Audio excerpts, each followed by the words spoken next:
One of the latest things that both people in our practice happen to do is a thing called heart math.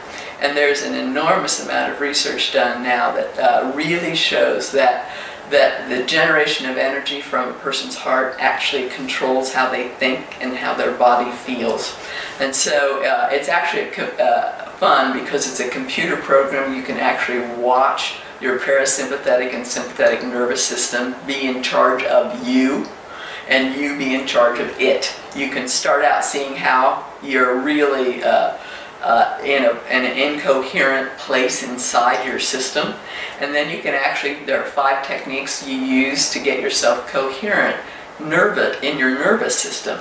Because if you really don't, what happens is your body courses full of cortisol, which is a stress hormone, and it's full of adrenaline, which is a stress hormone. And once those hormones are constantly there in your nervous system, what really starts to happen is your adrenal glands are drained and your organs are damaged. And so heart math actually is a way of showing you through a computer screen how you can control your own nervous system and instantly change yourself from an incoherent person inside to a very coherent person. And it alters your mood, it alters the way you think, and it alters the way you feel. And once you really master the techniques, you don't need the computer program. There's a handheld model you can have yourself at home that will show you how to become coherent. There's one that you use in the office to learn the techniques. And it's really fascinating because people who, I had a woman who was always really fairly angry, and she was always angry at other people. And when she got mad at the computer because it wouldn't get coherent, she finally turned around and said, "Oh my God, I blame everything, don't I?"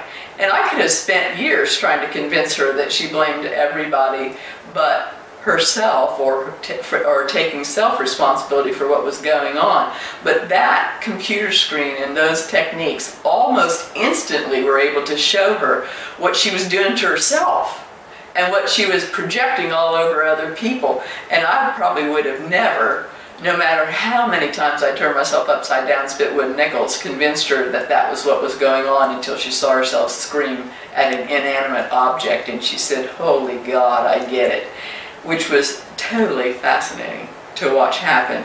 And she just smiled about it, and she just loves. She goes, "Turn on the machine, I'm here for the machine, I'm here for the machine." And so, you know, it's like, I get it, you're here for the machine, and you're teaching yourself how to be quite calm inside, and you're teaching your heart how to help your brain think differently, and you're teaching your brain how to behave differently, and you're actually calming your whole nervous system down yourself. And that's the control piece that you really want for people, is that they can calm their entire nervous system down their self.